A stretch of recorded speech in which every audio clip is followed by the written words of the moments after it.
guys, nice to see you again. I finally watched the new Pixar movie Coco, which was on the priority list for a long time because I love Pixar movies and Coco is certainly one of the best. But the other thing that excites me is that the soundtrack is composed by a long-time Pixar collaborator Michael Giacchino, and he always brings his A game for this kind of animated movies, so it was natural to expect nothing less for Coco. Now, does he succeed? Well, let's find out. The story of Coco is set in Mexico, so the whole score is influenced by the Mexican mariachi style, with the main instruments being an acoustic guitar and trumpets, accompanied with orchestra in the background, and occasionally we can also hear the use of marimba and harmonica, which gave the movie exactly what it needs, because it is a story about a young Mexican boy who wants to be a musician, so it was a no-brainer to use that kind of instruments and music. So Michael Giacchino didn't have a hard job finding out the tone of the movie. But the execution of that tone is what makes or breaks this soundtrack and ultimately the movie. And I'm very happy to say that Michael Giacchino made an excellent soundtrack that is very unique in the sense that we don't hear that kind of music a lot in movies. And it has beautiful themes and orchestrations that certainly will be remembered for a long time.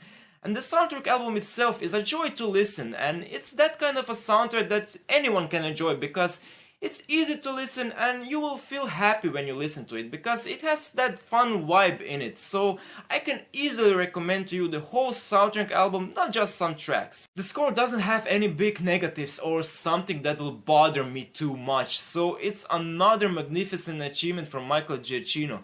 And the scene in which the tracks crossing the Marigold Bridge plays will forever stay in my memory as one of the most beautiful scenes of this year. Maybe a nitpicking complaint is that the score doesn't have very big emotional range because it mainly follows the happy tone and the emotional part in the movie is fulfilled with the story itself, so it isn't needed as much. But I would still love to have it in this soundtrack because then it will be perfect. There really isn't much more to say about it except go watch Coco, enjoy the soundtrack and relax. So to conclude it all, the score for Coco is different in style than we are used to hear in movies nowadays with the heavy mariachi influence. But that's exactly what the film needed and Michael Giacchino did a magnificent job for this movie with a very beautiful soundtrack that's a joy to listen. So I'm gonna give it 89 out of 100.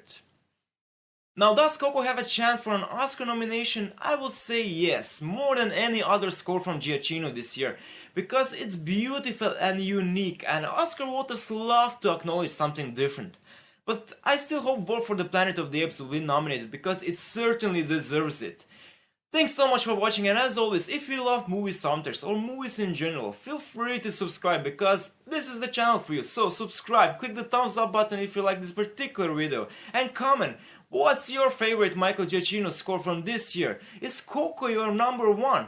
Tell me all about it. Thank you once again and I'll see you next time.